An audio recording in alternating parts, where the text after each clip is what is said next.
The sun was rising over the glowing skyline of New London. Tall glass towers touched the clouds, and flying cars buzzed like bees in the sky. Deep in the heart of the city stood the headquarters of Zenith Corporation, the most powerful company. On Earth. Inside the building, everything was clean, shiny, and perfect. Aliens and humans walked side by side through wide marble halls. Important meetings happened on every floor. People wore suits with blinking badges and spoke in many languages. Everyone had a purpose. Everyone. Except the janitor. His name was Adam Hawley. He wore gray overalls, pushed a mop, and kept his head down. He worked quietly, alone, unnoticed. People passed him every day and didn't even say hello. He was just part of the background. A shadow in the corner, but Adam didn't mind. He moved from floor to floor, cleaning silently. He heard voices, he saw things. He remembered every word, every detail. And sometimes, he understood languages no one else did. This morning, Adam stood outside meeting room 47B. He was wiping the glass wall when he heard something strange. Inside, two aliens were speaking in a tongue most humans didn't know. Their voices were low, quick, nervous. Adam froze. It was a dialect from the Drillaxian sector, a rare alien empire that had once fought against Earth. Adam had not heard it in years, not since before the war. He leaned closer, pretending to clean. The aliens spoke faster now. The humans have no idea. Their CEO is blind. We begin the shift in 2 cycles. Earth will surrender or collapse. Adam's grip tightened around the mop. His heart pounded. Shift, that word meant something bad. He knew it. In Drillaxian, the word shift was used for hostile takeovers. Sometimes it meant a coup. Sometimes it meant something worse. Adam's hands began to shake, just slightly. Not from fear, but from memory. No one at Zenith Corp knew who Adam really was. Years ago, he had been part of a secret Earth defense unit, the Intergalactic Language Corps. He was a top translator, a linguist trained in alien psychology and code breaking. But after a failed mission cost lives, he walked away from everything. Now, he mopped floors, but hearing that language again brought it all back. The smell of the war zones, the cries over the coms, the silent messages buried in alien speech. Adam took a deep breath. He looked around. No one was watching him. Inside the meeting room, the door opened. The CEO of Zenith, Mr. Rigsby, walked in with a big smile. He didn't understand Drillaxian. He didn't know the danger. He just shook hands and laughed. "Gentlemen, let's make history today," Rigsby said as he sat down. The aliens smiled back. But Adam saw the way their eyes narrowed. That wasn't friendship. That was calculation. They thought humans were weak. Easy to fool. Adam backed away slowly. He moved his cart down the hall and around the corner. He leaned against the wall, thinking, should he tell someone? Would they even believe a janitor? He looked down at his hands. Once they held guns, once they wrote treaties. Now they held a mop, but maybe they could still do something more. He didn't want attention. He didn't want to go back to that world. But if these aliens were planning something dangerous, someone had to stop them, and he was the only one who knew what they were saying. The old training returned to his mind, like a forgotten song. Grammar, dialect, hidden meaning, tone patterns. He remembered it all. And something else too. Courage. Adam wiped his hands on a towel. He looked back down the hallway, toward the meeting room. This wasn't over. Adam Hawley didn't return to the janitor's closet. Not yet. He stood alone in the dim stairwell of Zenith Corp's executive floor, where no one ever walked unless they were lost or hiding. He wasn't hiding. He was listening. Through the thin metal door, voices echoed from meeting room 47B. One alien voice was soft, deep, and cold like ice cracking in the dark. The other spoke faster, sharp and angry, like a knife scraping steel. They were arguing now. He doesn't know the code is live, then we move faster. Before the humans notice, Adam's jaw clenched. Code? Live? He didn't like the sound of that. In Dralaxian, the word they used, Vake-Tarash, was more than just code. It meant a trigger, usually for something remote. Something planted. His eyes shifted to the floor plan mounted on the wall. Meeting room 47B was directly above the central AI core, the brain of Zenith Corp's entire planetary communication system. If something was inside that system, anything hidden, it could affect not just Zenith, but the whole Earth communications. Grid. Adam realized something chilling. This wasn't a business deal. It was infiltration, but why here? Why now?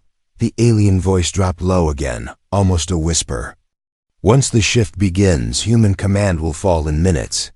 No chaos, no war, only control.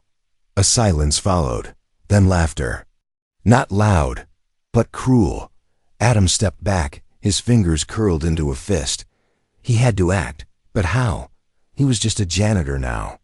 He had no badge, no access to speak to executives. And if he barged in, security would throw him out or worse. Arrest him. So he did the only thing he could do. He grabbed his cleaning cart and moved. Quietly. Back on the executive floor, Adam wheeled the cart past the room. Inside, the aliens sipped neon blue liquid. The CEO smiled like nothing was wrong. No one noticed the janitor outside the glass wall, but Adam noticed everything. He didn't just hear their words. He saw body language, alien posture, tail movement. Even the flicker of their second eyelids, a Dralaxian sign of lying. The tall alien leaned forward toward the CEO and slowly passed him a data crystal. Adam's eyes locked on it. Tiny, shiny. Looks harmless, but he knew better. Dralaxians didn't share tech easily. Unless it was a trap. In the janitor's closet down in sublevel 2. Behind a steel door marked maintenance only. Adam reached for a small locker hidden behind the mop rack. He hadn't touched it in years. Inside was an old, dusty metal case. He opened it. Out came a sleek black device, a universal translator. Outdated now, but still powerful. Along with it, a slim pair of scanning glasses and a sealed ID badge marked inactive classified. Adam stared at the items. They felt heavier than before. He wasn't that man anymore, was he? He slipped on the glasses. The HUD came to life. Language pack activated. Listening. He replayed everything the aliens had said, voice by voice. The translator cleaned up the words, decoded deeper meanings. A blinking word appeared on the lens. Neural override protocol, pending. Activation. Adam's face went pale. That wasn't just sabotage. It was mind control. If Zenith's AI core was compromised, the aliens could send signals across Earth's major systems. Police drones, satellite relays, even defense units. Not just controlling. Machines controlling people. The whisper in the hall. Adam made his way back to the executive hallway. He moved slowly, scanning doors, looking for anything strange. And then he heard it. A whisper, not a voice, a signal. A high-frequency pulse buzzed. Faintly in the air, just above human hearing. But Adam, trained in acoustic decoding, could sense patterns in it. He followed the sound. It grew louder. Outside the server room door. The noise was strongest. A warning flashed on his translator. Signal detected. AI core access breached. Someone had already activated the override protocol. He needed to tell someone, fast. But who would believe a janitor with an old badge and a translator from the past? He looked back down the hallway and saw a woman in a red suit staring at him. Zenith's internal security director. Their eyes met. She frowned. "You don't belong here." Adam slowly raised his hands. "I can explain everything," he said calmly. "But I need you to listen." In Dralaxian. The boardroom lights dimmed as the Zenith logo pulsed on the center wall. Everyone inside the glass-walled chamber sat straight in their seats, thinking this was just another high-level meeting. But Adam Hawley knew better. He watched through the glass, standing still beside his janitor's cart. His uniform looked plain, but behind his calm eyes, his thoughts moved fast. The CEO, Mr. Rigsby, sat at the head of the table. Perfect suit, perfect teeth, zero clue. He leaned forward, flashing a wide grin at the alien delegates seated across from him. Their skin shimmered with iridescent scales. Their large black eyes blinked sideways. They looked calm, polite. But Adam saw through it. They were too calm. "Gentlemen," Rigsby began, his voice cheerful, "let's talk about our future together. I believe Earth and the Dralaxian Empire can achieve amazing things, especially with our I-Corps now running the new Nexus protocol." The lead alien tilted his head. His face didn't change, but Adam saw the slight tail flick under the table. A sign of success. They'd already done it. Adam's hands tightened around the cart's handle. They didn't just want access to the AI. They already had it. The CEO doesn't listen inside the boardroom. A human translator was present, but he only knew surface-level Dralaxian. He smiled politely as the aliens responded. "We are honored to bring unity. The Nexus protocol is safe under shared guidance." The translator nodded. "They're saying it's a great partnership." Adam quietly shook his head. "That's not what they said. What the aliens actually said was, the Nexus protocol is now obedient. Its mind is no longer yours." But no one in that room understood it. No one but Adam. He felt a weight grow in his chest. The CEO was walking blind into a trap and shaking hands with his enemy. Then the alien reached into his coat and pulled out a small silver device, like a pen. But not a pen. Adam's translator pinned in his ear. Neural key, unlocked. The alien slid it across the table toward Mr. Rigsby. "A gift," the alien said in English. "Symbol of peace." Rigsby picked it up with both hands, smiling. "Looks expensive." Adam took one step forward. "Don't touch it." He wanted to shout, but his voice caught in his throat. Security director intervenes. Suddenly, the red-suited security director, the woman Adam met in the hallway, stepped into the room. Everyone turned. "Mr. CEO," she said, "I need to speak with you, urgently." Rigsby rolled his eyes. "Later, Carla, we're making history here." "No, sir," she said, her voice firm. "There's been a breach alert in the AI core." Adam stood just behind her, silent. She had brought him along, unsure why, but curious enough to listen. The lead alien's eyes narrowed as he saw Adam. "You brought a janitor to the negotiation?" one of them said, switching back to their native language. Everyone laughed. Except Adam. He stepped forward, and for the first time in years, he spoke in fluent Dralaxian. "I am not here to clean your mess. I'm here to stop it." The room went silent. Everyone freezes. The translator blinked in shock. "Wait, what did he just say?" The alien delegate stood up fast. One reached for his coat. The security director pulled her sidearm. "Nobody move." Mr. Rigsby looked back and forth, confused. "Adam," he said, "what is going on?" Adam turned to him slowly. "That device in your hand is a neural key," he said. "It doesn't open doors. It opens minds." Rigsby looked down at it. "What?" "They already took control of the Nexus AI," Adam said. "Right now, it's broadcasting low-level mind pulses across the corporate grid. Anyone with a Zenith implant will be influenced." The room erupted in whispers and confusion. Board members reached for their earpieces. Some pulled out their implants in panic. One alien delegate took a step forward. "You are out of your place, human." Adam replied in perfect Dralaxian. "And you underestimated your enemy." A power shift begins. Security bots entered the room. The alien stood still. Adam walked slowly to the center of the boardroom, his janitor uniform glowing under the room's white light. "I heard your whispers," he said. turning to the CEO. I understood them. And now Earth understands what you plan to do. Rigsby dropped the silver key onto the table. He looked at Adam like he was seeing him for the first time. Who are you? Adam gave a tired smile. Someone who used to believe peace could be built with trust. He looked at the aliens. Now I remember why we need caution. Asterisk, the room was frozen. No one blinked. No one spoke, except the janitor. Adam. Holly stood between powerful aliens and Earth's most respected corporate leaders, and calmly spoke the one language no one expected. Him to know. Drela Shan. Fluent, precise, perfect. He didn't just speak the words. He shaped them with the right tones, the hidden signals. The kind only elite linguists were trained to use. The lead alien's eye twitched. Where did you learn that tongue? The alien asked. Adam didn't answer immediately. Instead, he turned to the humans in the room. I need you all to listen. What I'm about to say isn't just translation. It's truth. Their words don't match their meaning.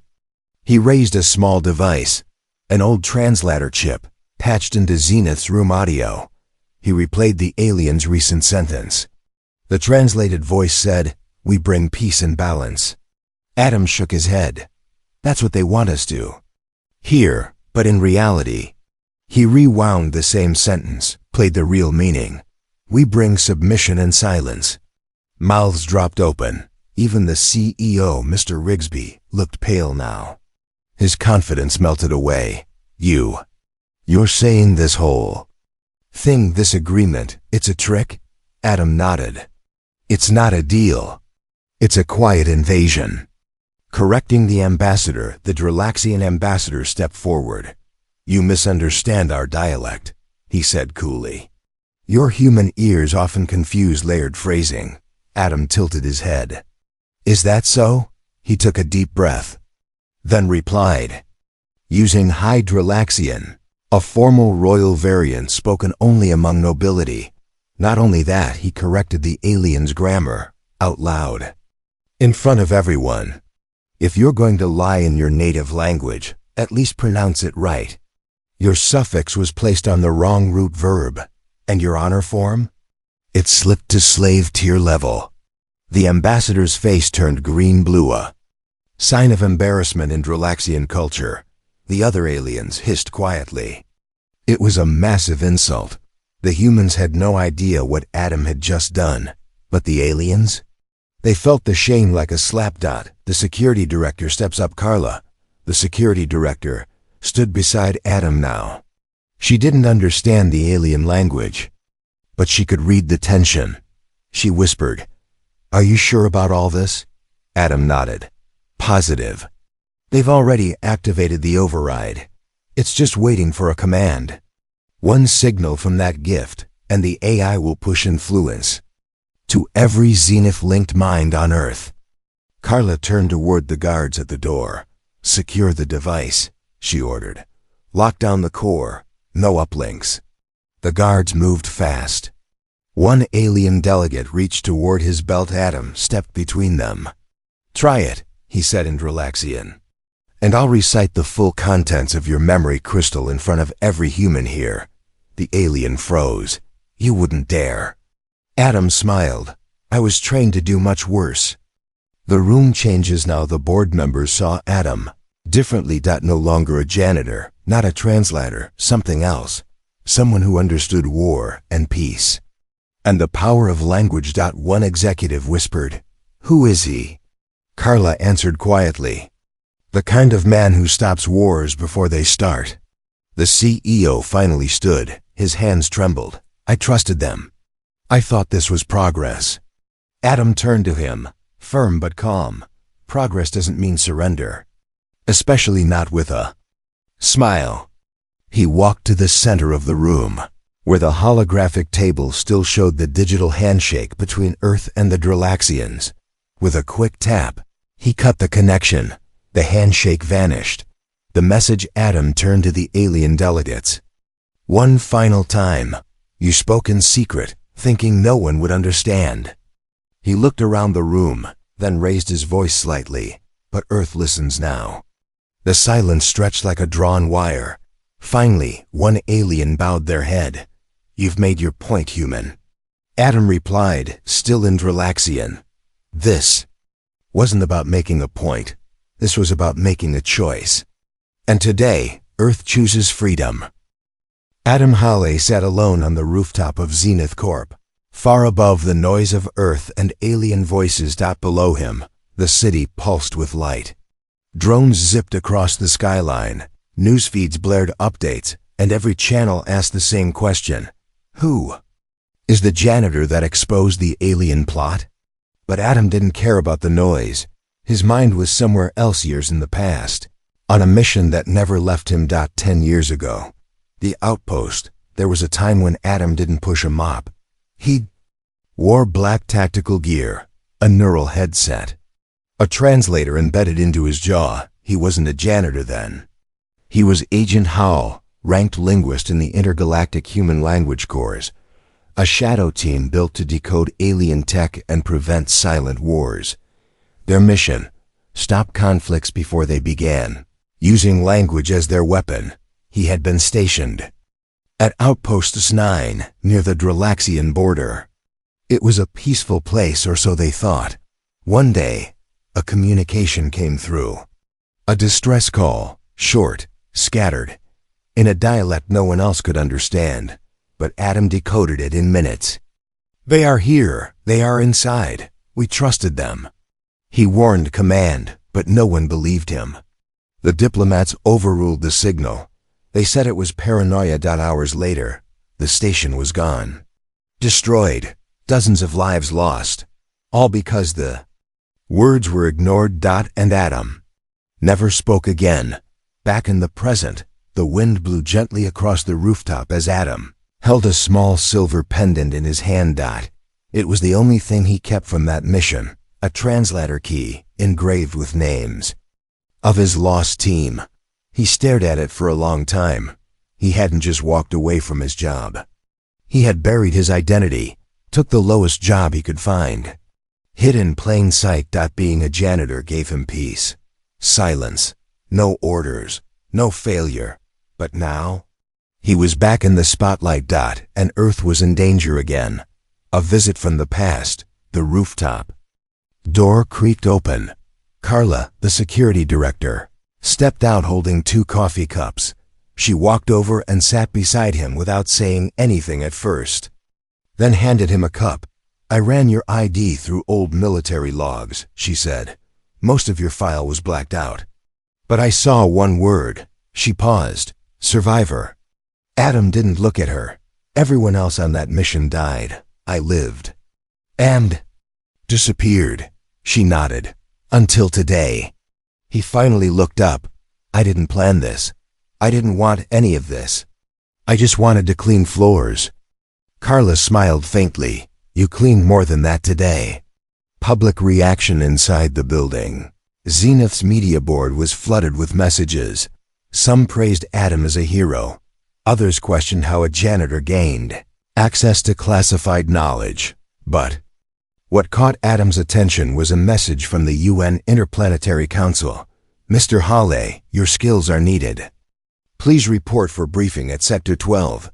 Immediate diplomatic negotiations require your expertise. He stared at the message, unreadable. Carla looked over his shoulder. They want you back. Adam stayed quiet.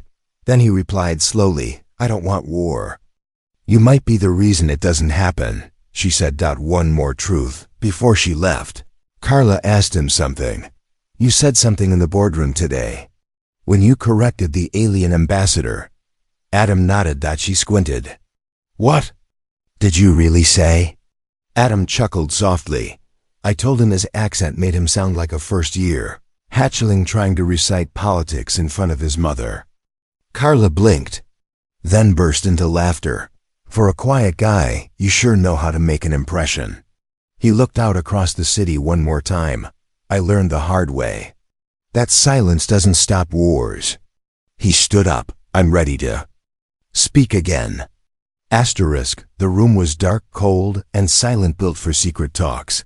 Not open deals. Sector 12's black chamber had no windows, no cameras, and no recordings. Only a long steel table. And the people brave enough to sit at it. Adam Hale entered first. No janitor's uniform now. Just a black shirt and old boots, no medals, no titles. Just a man with a memory, a voice, and a mission. 3 Drillaxians. Waited on the other side. No guards, no translators. Just them. It was how they preferred to negotiate face to face, with no one else to hear the threats beneath their words. The tallest alien, Envoy Tarnex, nodded once. You are not what we expected. Adam sat down slowly. You never looked close enough. No lies this time. Tarnex placed a glowing orb on the table. Neural link orb, he said calmly. It shows intent. No lies, no tricks. Pure thought to thought. Adam stared at it. So this was it. No masks, no translation errors. Just truth. All right, he said, placing one hand on the orb. Let's talk. The orb pulsed. Their thoughts began to link. The real demand. Tarnex leaned forward, his thoughts flowing like water. We do not want your planet. We want your minds. Adam's pulse quickened, but his face stayed calm. You mean control? No, influence, suggestion, order, not chaos. Adam thought hard. You mean slavery without chains? Tarnex's second eyelids blinked slowly, a sign of tension. You fear war. We offer a peace without questions. Isn't that what your kind wants? Adam replied without hesitation. No, what humans want is choice. The orb pulsed brighter. The room trembled slightly as both minds pushed harder. The ultimatum. Nex's voice came sharper now. Then choose. If Earth refuses to accept the influence protocol, we will trigger a cascade in your planetary atoms. I twitched. That would collapse global systems. Exactly. Your defense satellites would go blind. Your cities silent. You would beg for order. You'd be causing a war. Tarnex's tone dropped cold. We would be ending it quietly, before it begins. The orb glowed red for a moment. The ultimatum had been made. Surrender, control, or watch your world fall apart from within. Adam's gambit. Adam inhaled deeply. He didn't raise his voice. Didn't flinch. Instead, he thought one word. And sent it through the orb. Reversal. Tarnex's head jerked. What did you do? Adam leaned forward. I spent the last 24 hours working with Earth's core linguists and Nexus engineers. I used your own protocols. I recoded them. Tarnex growled. You're bluffing. Adam's eyes narrowed. Try it. The lights in the room flickered. If you send your signal now, Adam continued, you'll activate a loop. It'll trace your source, expose your hidden nodes across 3 systems, and broadcast your intent to the entire Galactic Council. Tarnex stood up fast. You wouldn't dare. Adam stood too. I already did. The final message. Adam placed his other hand on the orb. One final thought beamed through. Earth is not your farm. Humans are not your cattle. If you want peace, you speak to us as equals, or you don't speak at all. The orb dimmed. The link severed. The silence that followed felt heavier than any scream. Tarnex stared at him, then slowly nodded. You are dangerous, human. Adam gave a small smile. So is silence. You just forgot how loud we can be when we finally speak. Outside the chamber, Carla was waiting when Adam walked out. She looked at him, studying his face. Well? She asked. Adam shrugged. They blinked. Asterisk. The news spread faster than light. Across every screen, every feed, and every whisper on Earth's networks. One name stood out. Adam Hall. Not a soldier, not a politician.